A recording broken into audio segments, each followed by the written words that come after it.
The rain was coming down hard that Tuesday evening in downtown Seattle. Most people had already rushed inside, leaving the streets nearly empty except for the occasional taxi splashing through puddles.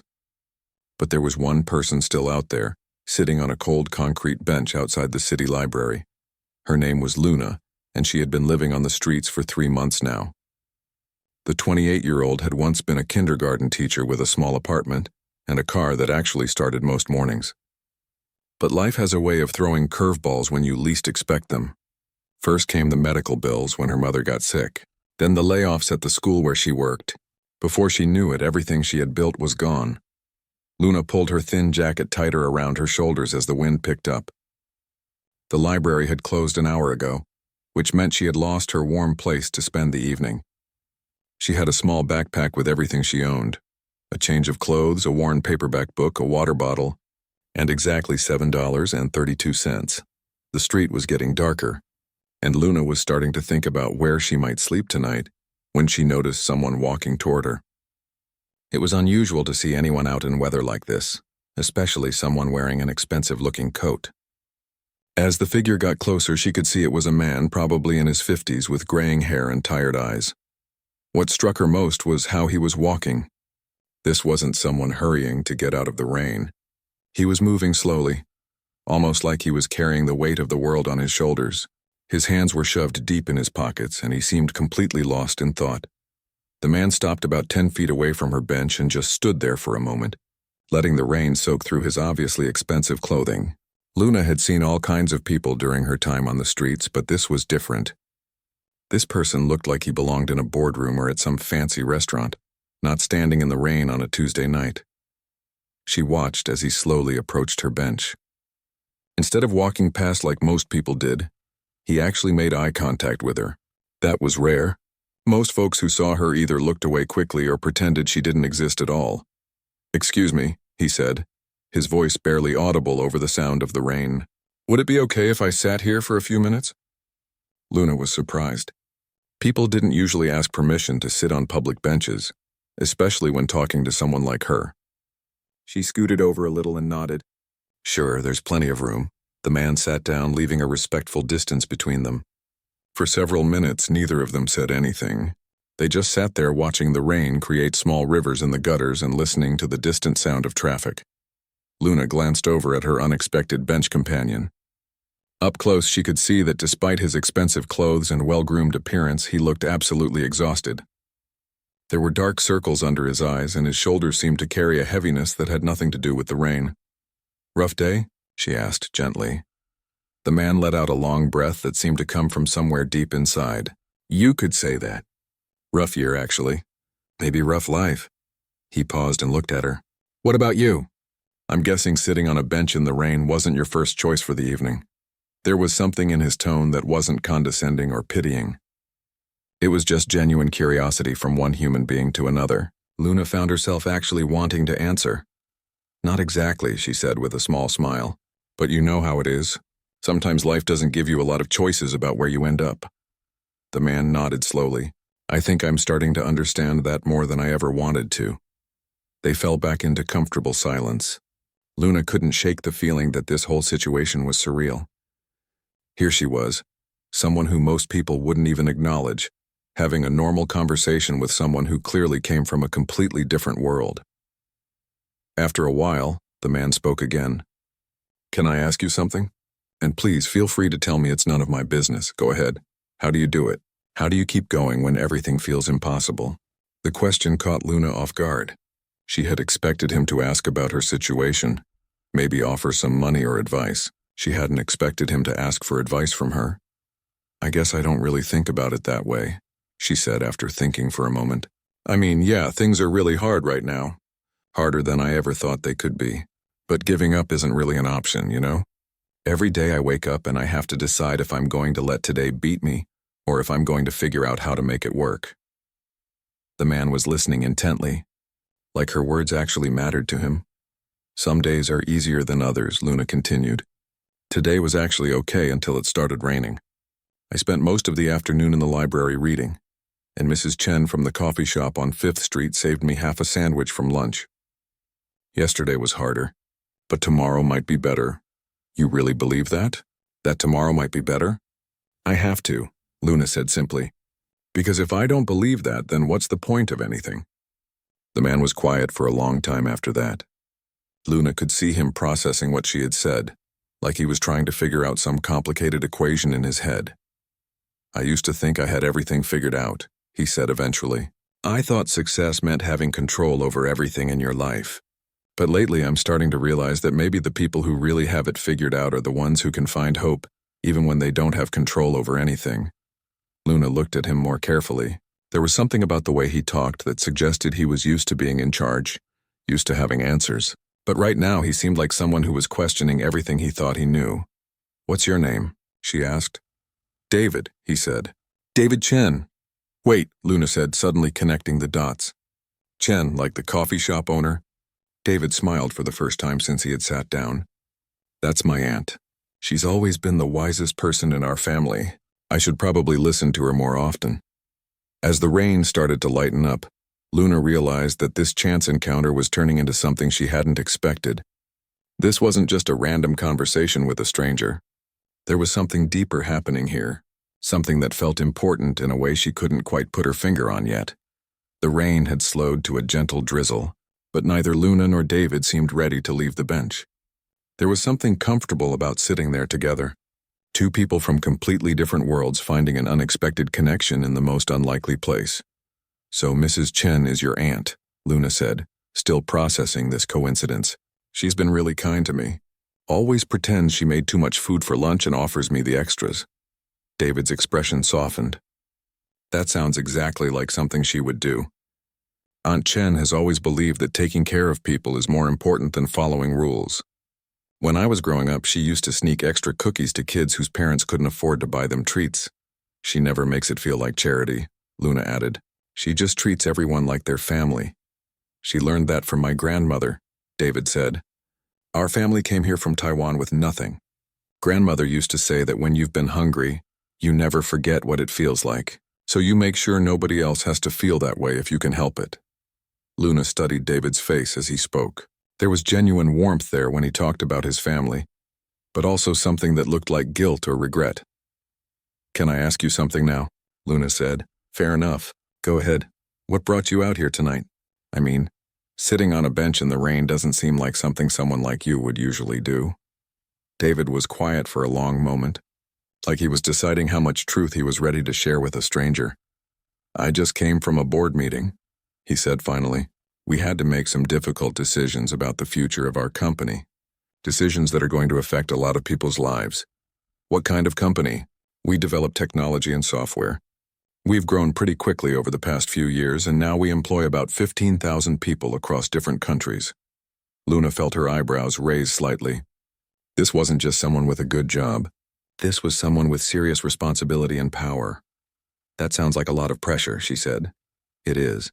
And today we had to decide whether to go through with a merger that would probably save the company long term, but would mean laying off about 3,000 employees in the short term. David ran his hands through his damp hair. 3,000 people who have families, mortgages, kids in college.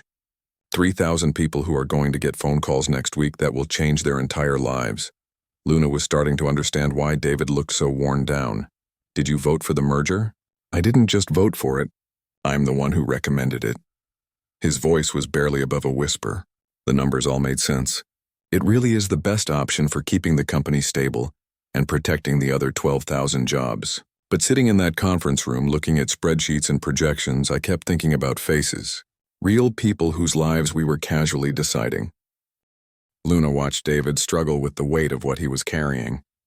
She had never been in a position to make decisions that affected thousands of people. But she understood what it felt like to have life-changing events happen that were completely out of your control. I'm guessing this isn't the first hard decision you've had to make, she said. No, but it feels different this time. Maybe because I've been doing this for so long that I usually don't think about the individual impact anymore. I just look at numbers and make logical choices. But lately I can't stop thinking about the human cost of everything. What changed? David was quiet for a while, watching a group of pigeons search for food near a trash can across the street. My dad died 6 months ago, he said eventually. He was a maintenance worker at a manufacturing plant for 37 years. Never missed a day of work, saved every penny he could. Always talked about how grateful he was to have steady employment that let him provide for his family. Luna waited for him to continue. 2 years before he retired, the company got bought out by a larger corporation. They decided the plant wasn't profitable enough, so they closed it and moved production overseas. Dad lost his job, his pension, his health insurance. Everything he had worked for his entire life was gone because someone in a conference room decided it made financial sense. "I'm sorry," Luna said simply. The worst part was watching him blame himself. He kept saying he should have seen it coming, should have prepared better, should have been more valuable to the company. He never blamed the people who made the decision. He blamed himself for not being worth keeping. David's voice had gotten thick with emotion, and Luna could see him fighting to keep his composure. He got sick about a year after that. The stress, the doctor said. His body just couldn't handle losing everything he had built. And because he didn't have insurance anymore, he couldn't afford the treatment he needed.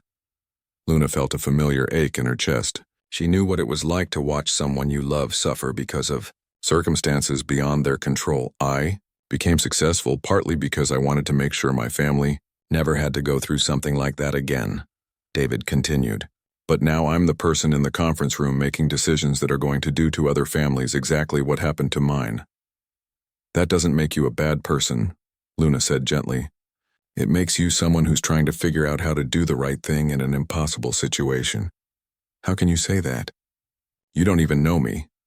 I know you're sitting on a bench in the rain feeling terrible about a decision that was probably the least bad option available. I know you're thinking about the people who are going to be affected instead of just celebrating a good business move. And I know you're asking someone like me for advice instead of assuming you have all the answers. David looked at her with something that might have been surprise. You know what I've learned living out here? Luna said. Most people are just trying their best with whatever options they have. The world is complicated and sometimes all the choices are bad ones. What matters is whether you care about the impact you're having on other people. But caring doesn't change the outcome. Those 3,000 people are still going to lose their jobs. No, but it changes what you do next. It changes how you handle the transition, how you support the people who are affected, how you make sure this doesn't happen again if you can help it. David turned to look at her directly. You're not at all what I expected when I sat down here. What did you expect? I don't know. Someone bitter, maybe. Someone angry at the world. Someone who would tell me that people like me are the problem. Luna smiled. People like you probably are part of the problem sometimes. But you're also part of the solution. The fact that you're here wrestling with this instead of at home celebrating a successful merger tells me you're not the kind of person who stops caring about the human cost. They sat in comfortable silence for a few more minutes, both lost in their own thoughts. The rain had almost stopped completely, and the streetlights were starting to come on, casting long shadows across the empty sidewalk. Can I ask you something else? David said. Sure. Earlier you said that some days are harder than others, but you have to believe tomorrow might be better. Do you really believe that, or is that just something you tell yourself to get through? Luna considered the question carefully. Both, I think. Some days I absolutely believe it. Other days it feels impossible. But even on the days when I don't believe it, I act like I do. Because the alternative is giving up, and I'm not ready to do that yet. Even when everything feels hopeless? Especially then. Hope isn't really about believing everything will work out perfectly. It's about believing that you can handle whatever comes next, even if it's not what you wanted. David nodded slowly. I think I'm starting to understand why my aunt likes you so much. The conversation had reached a natural pause, but neither Luna nor David seemed ready to end this unexpected encounter. The rain had completely stopped now, leaving the streets glistening under the streetlights and the air smelling fresh and clean. I should probably ask, David said, glancing around at the empty street. Do you have somewhere safe to go tonight? Luna appreciated that he didn't assume anything or make the question sound like pity. I'll figure something out. There's a 24-hour laundromat about 6 blocks from here. The owner doesn't mind if people sit inside as long as they're not causing trouble. That doesn't sound very comfortable. It's warm and dry. That's more than some people have. David was quiet for a moment, and Luna could see him thinking about something. This might sound strange, he said, but would you be interested in getting some coffee? I know a place that stays open late, and honestly, I'm not ready to go home yet.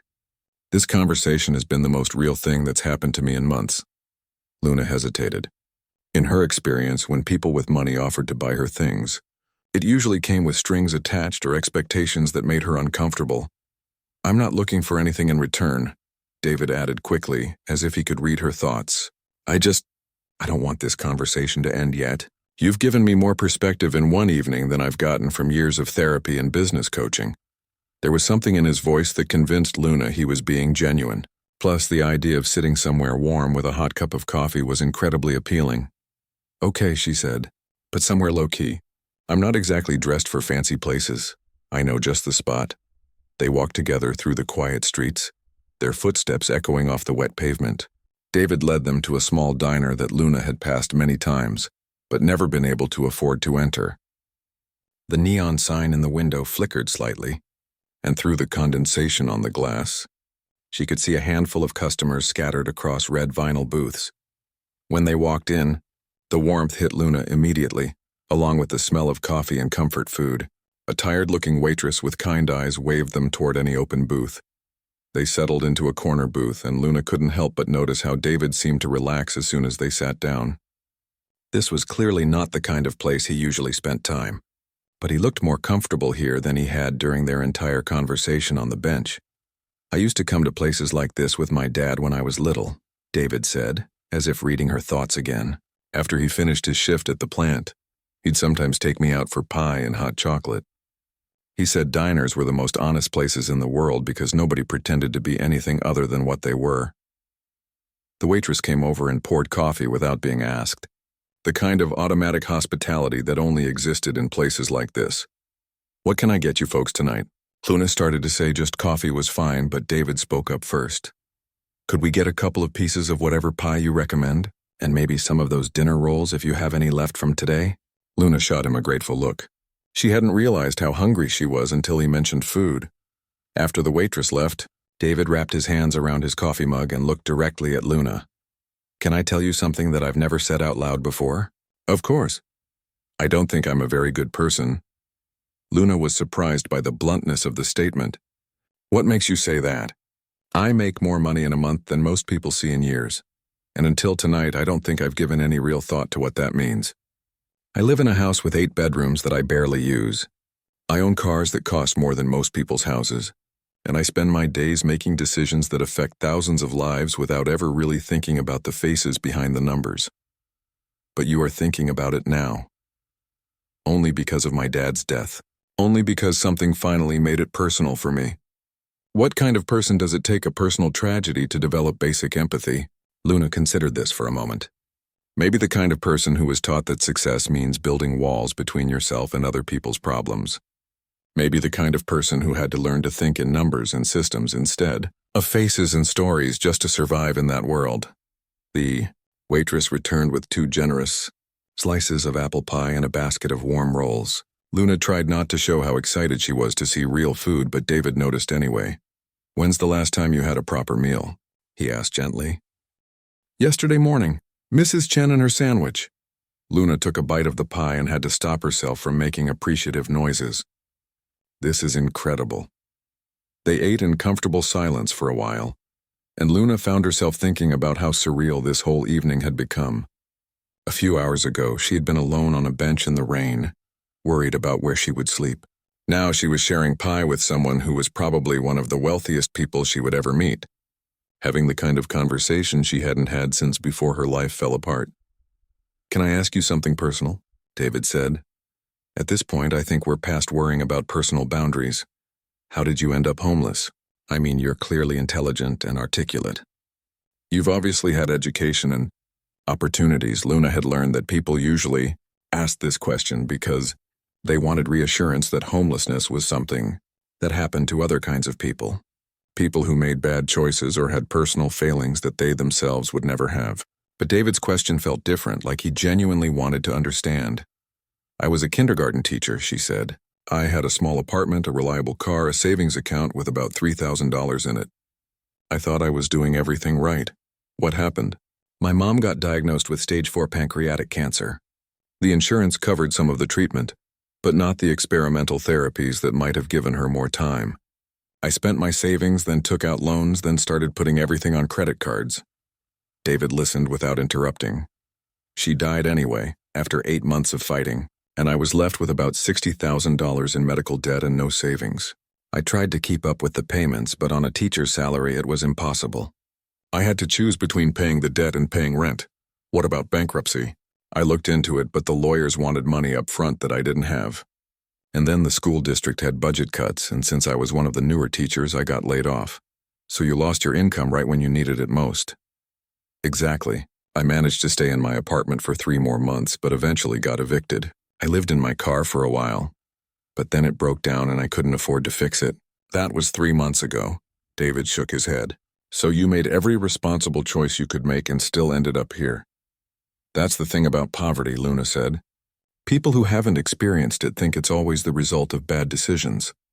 But sometimes it's just the result of bad luck happening to people who don't have enough resources to absorb the impact. And yet you're sitting here telling me to have hope and talking about how tomorrow might be better. Luna smiled. I told you the alternative is giving up. And I've seen what giving up looks like. It's not pretty. David was quiet for a long time, slowly finishing his pie and clearly thinking about something important. I want to help you, he said finally. I appreciate that. But I'm not looking for charity. That's not what I mean. Well, not exactly. David paused like he was trying to figure out how to explain something. You've helped me more tonight than you realize. You've reminded me why I originally wanted to be successful in the first place, not just to accumulate wealth, but to be in a position to make a positive difference. I'm glad I could help, but you don't owe me anything for having a conversation. Maybe not, but I have resources that could change your situation, and you have insights that could help me make better decisions. What if we could find a way to help each other? Luna looked at him carefully. What exactly are you suggesting? I don't know yet, but I think there might be something here worth exploring. Something that could benefit both of us and maybe a lot of other people too. Outside the diner window, the city was settling into the quiet rhythm of late night, but inside their booth, Luna and David were just beginning to explore the possibility that their chance encounter might be the beginning of something much bigger than either of them had imagined. The diner had grown even quieter as the night wore on. Most of the other customers had left, leaving just Luna and David in their corner booth, surrounded by empty coffee cups and the comfortable silence that comes after hours of real conversation.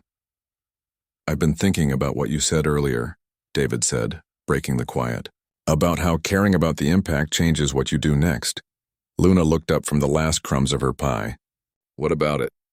We're announcing the merger and the layoffs next Monday. But between now and then, maybe there's something we can do to make this better for the people who are going to be affected. Like what? David leaned forward and Luna could see that he was working through an idea in real time. What if instead of just handing people pink slips and a standard severance package, we actually tried to help them transition to something better? What if we treated this as an opportunity to do something that's never been done before? I'm not sure I follow. Most companies handle layoffs like they're getting rid of broken equipment. They focus on protecting themselves legally and minimizing costs. But what if we approached it like we were helping people we actually cared about find their next opportunity? Luna could see the excitement building in David's voice, but she wasn't sure where this was going. The thing is, David continued, I have connections all over the tech industry. I know hundreds of companies that are hiring. I have relationships with recruiters, startup founders, venture capitalists. What if we use those connections to actually place people in new jobs instead of just cutting them loose? That sounds like it would be expensive and time-consuming. It would be. But we're about to save millions of dollars through this merger. What if we invested some of those savings in making sure the people we're letting go actually end up in better situations than they were in before? Luna was starting to see the scope of what David was imagining. You're talking about turning a mass layoff into a career development program. Exactly. And here's where you come in. Me? You understand what it's like to have your life turned upside down through no fault of your own. You know what it feels like to need help but not want charity. You figured out how to maintain hope and dignity in impossible circumstances. Luna wasn't sure where this was heading, but she could tell it was somewhere big. I need someone who can help me design this program from the perspective of the people who are going to be affected by it. Someone who understands what they're actually going to need, not just what looks good on paper. David, I appreciate what you're trying to do, but I don't know anything about corporate human resources or career transition programs. That's exactly why I need you. Everyone else I could ask for help with this has spent their whole career inside the system. They understand corporate processes and legal requirements, but they don't understand what it's like to be on the receiving end of decisions like this. Luna felt a flutter of something that might have been excitement, but she pushed it down. What exactly are you asking me to do? Work with me. Help me design something that actually serves the people who need it instead of just making the company feel better about what we're doing. I don't have any credentials or experience that would qualify me for something like that. You have something more valuable than credentials. You have perspective that money can't buy. Luna stared at him. Are you offering me a job? I'm offering you an opportunity to help 3,000 people navigate one of the worst days of their professional lives and turn it into something that might actually improve their situations. The magnitude of what David was suggesting was starting to sink in. This wasn't just about her own circumstances anymore. This was about having the chance to influence how a major corporation treated people during one of the most vulnerable moments of their working lives. I don't even have a permanent address, Luna said. I don't have professional clothes or a computer or any of the things someone would need for a job like this. Those are logistics. We can solve logistics. The question is whether you're interested in trying to solve a bigger problem. Luna looked around the diner, trying to process everything that had happened in the past few hours. This morning, her biggest concern had been finding a warm place to spend the day. Now someone was asking her to help redesign how corporate layoffs worked. Why me? She asked. Really? You could hire consultants or researchers or people with actual expertise in this area. Because an hour ago, you taught me more about leadership and human dignity than I've learned in 20 years of business school and corporate training. Because you've maintained hope and compassion in circumstances that would have broken most people, and because if we're going to do something that actually helps people, instead of just looking good in the business press, we need someone who understands what help actually looks like. David paused and looked directly at her. Plus, I think you need this as much as I do. Not just the job, but the chance to do something meaningful. The chance to prove that your experience and insights have value. Luna felt tears starting to form in her eyes, though she wasn't sure if they were from gratitude, fear, or just exhaustion from the emotional intensity of the evening. This is crazy, she said. Completely crazy. But sometimes crazy is what it takes to actually solve problems instead of just managing them. Luna thought about all the people she had met during her months on the streets. People with college degrees and work experience and families who had ended up homeless because of medical bills or job loss, or just a series of small financial emergencies that had snowballed into disaster. People who were intelligent and capable but had been written off by a system that didn't have room for second chances. If I said yes, she said slowly, what would this actually look like? Honestly, I'm not sure yet. We'd have to figure it out together. But I'm thinking we start by talking to the people who are going to be affected. Find out what they actually need, what their biggest fears are, what would make the biggest difference in their lives. Then we design a program that addresses those real needs instead of just checking boxes. And you think your board would approve something like this? I think once they see a detailed plan that shows how we can improve outcomes for employees, while also protecting the company's reputation and potentially saving money on legal and PR costs, they'll at least consider it. Luna realized she was seriously thinking about saying yes to this impossible proposition. I would need help, she said. I don't know how corporate systems work or what the legal requirements are or how to navigate company politics. We'd build a team. I know people who are experts in all of those areas. Your job would be to make sure we don't lose sight of the human element while we're dealing with all the technical details. And you'd really trust someone like me with something this important? Someone like you is exactly who I need for something this important. Someone who understands that behind every statistic is a real person with real problems and real potential. Luna took a deep breath. She thought about her mother, who had always taught her that when life gives you a chance to help other people, you take it, even if you're not sure you're ready. Okay, she said quietly. Okay, I'll do it. I'll help you figure out how to do this right. David's face broke into the first genuine smile she had seen from him all evening. Really? Really? But I have some conditions. Name them. First, we do this transparently. The people who are being laid off get to know exactly what we're doing and why. No corporate speak, no sugarcoating. They deserve honest communication about what's happening. Agreed.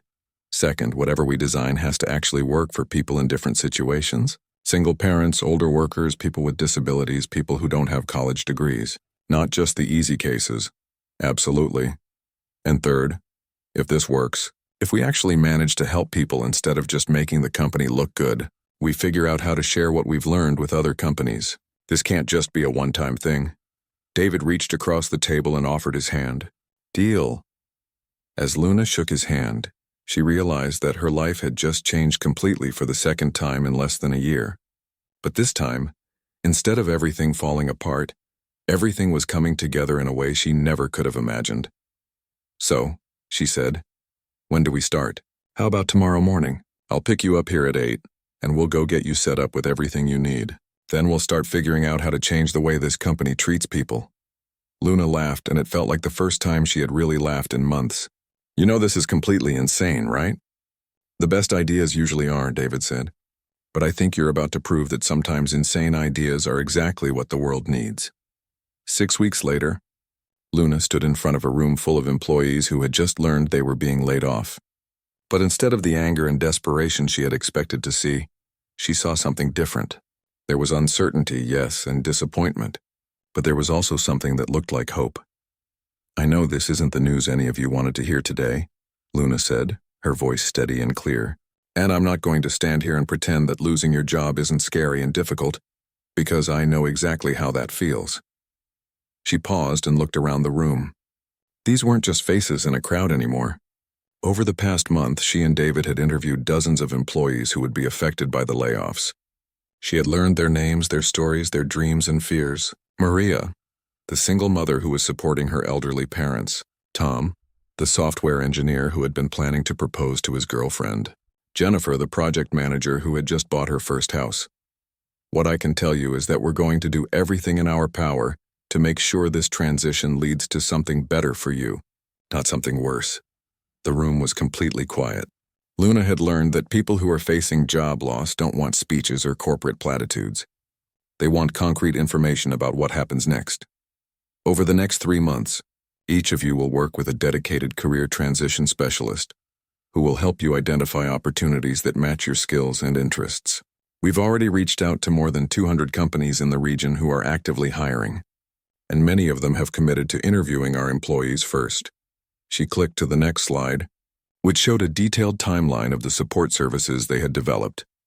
You'll also have access to skills training programs, resume writing workshops, interview coaching, and networking events. If you need to relocate for a new position, we'll provide relocation assistance. If you want to start your own business, we'll connect you with mentors and potential investors. A hand went up in the middle of the room. This sounds too good to be true. What's the catch? Luna smiled. She had expected this question, and she respected the person for asking it. There's no catch, but I understand why you're skeptical. Most companies don't handle layoffs this way. She paused. The truth is, we're doing this because it's the right thing to do and because we believe that taking care of people is good business in the long run. Another hand went up. Who are you? I mean, no offense, but you're not like the other corporate people we usually deal with. You're right, I'm not. 6 months ago, I was homeless. I lost my job as a teacher after my mother got sick, and I ended up living on the streets for 3 months. The room stirred with surprise, and Luna could see people looking at her with new attention. I met David purely by accident one night when we were both having the worst day of our lives. And that conversation led to this opportunity to try to do layoffs differently. She clicked to the next slide, which showed some early results from their pilot program. So far, 87% of the people who've gone through our transition program have found new jobs within 6 weeks.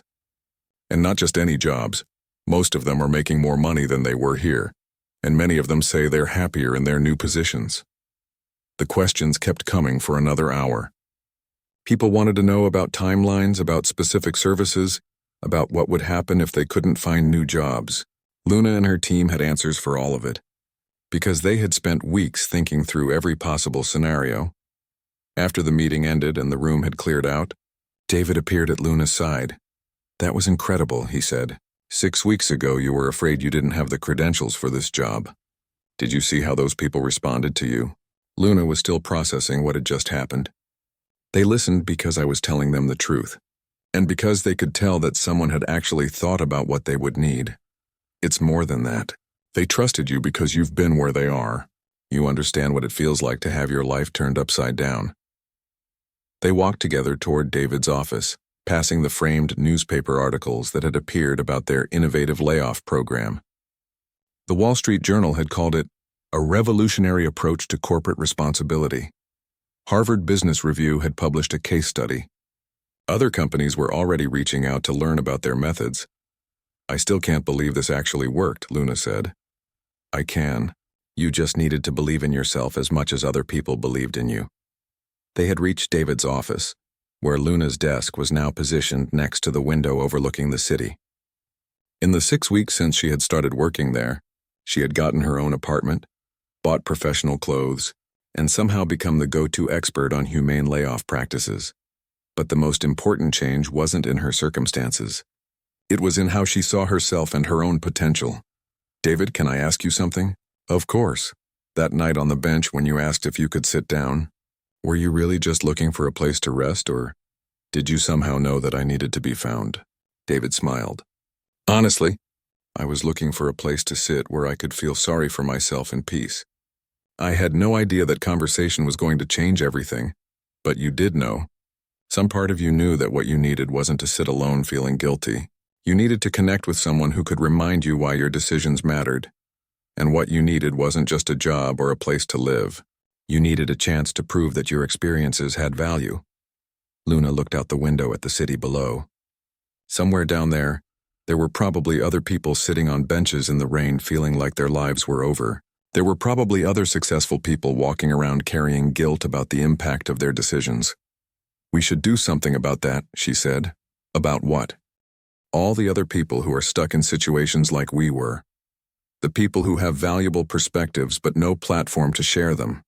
The people who have resources but don't know how to use them to make a real difference. David leaned back in his chair. What are you thinking? I'm thinking we've proven that amazing things can happen when people from different worlds actually talk to each other. What if we created more opportunities for those conversations to happen? Like a formal program, like a whole new way of thinking about how society solves problems. Instead of having experts make decisions about people they've never met, what if we made sure that the people who are directly affected by problems are involved in designing the solutions? David was quiet for a moment, and Luna could see him processing the implications of what she was suggesting. You're talking about scaling this approach beyond just corporate layoffs. I'm talking about applying it to everything: poverty, education, healthcare, criminal justice, all the areas where well-meaning people make policies that don't work because they don't understand what life is actually like for the people they're trying to help. That would be completely crazy, I know, but we've already proven that crazy can work. David stood up and walked to the window, looking out at the city with the same expression Luna had seen on his face that first night on the bench. But this time, instead of looking defeated, he looked energized. We'd need funding, a team, partnerships with other organizations. We'd need all of that, but we'd also need something more important. We'd need to convince people that the solutions to our biggest problems might come from the people who are experiencing those problems, not just from the people who study them. And you think people would be open to that idea? Luna thought about all the employees who had come through their transition program, people who had been written off as casualties of corporate efficiency, but who had turned out to have incredible potential when someone actually invested in helping them succeed. I think people are desperate for solutions that actually work, instead of solutions that just sound good. And I think there are a lot more people like us out there than we realize. People who have valuable perspectives, but have never been given a platform to share them. David turned away from the window and looked at Luna with the same expression he had worn when he first suggested she help him redesign the layoff process. So what are you proposing? That we start a nonprofit? A consulting company? A social movement? I'm proposing that we start with one simple question. What would happen if we gave people who have lived through difficult experiences the resources and platform to help solve those same problems for others? And then we find out. We start small, we prove the concept works, and we see how far we can take it. Luna could see David's excitement building as he thought through the possibilities. We could start by connecting homeless people with city planners who are designing homeless services. People who've been through the criminal justice system with lawmakers who are writing sentencing guidelines. Former addicts with doctors who treat addiction. Exactly. We create a bridge between lived experience and institutional power. They stood there for a moment, both of them imagining what such a program could accomplish. You realize, David said, that 6 weeks ago you were worried about finding a warm place to sleep and now you're proposing to redesign how society solves its biggest problems. Luna laughed. You realize that 6 weeks ago you were sitting in the rain questioning whether you were a good person, and now you're ready to revolutionize social change. I guess that's what happens when two people who needed to find each other actually managed to connect. Luna thought back to that night on the bench, when she had offered comfort to a stranger who seemed to need it. She had no way of knowing. Then that simple act of human kindness would lead to this moment. I think you need a hug, she said suddenly. What? That night on the bench I could tell you needed someone to remind you that you weren't alone. That's what a hug really is, isn't it? A way of saying, I see you and I care about what happens to you. David looked surprised, but then his expression softened. Can I hug you? Luna asked. I would like that very much.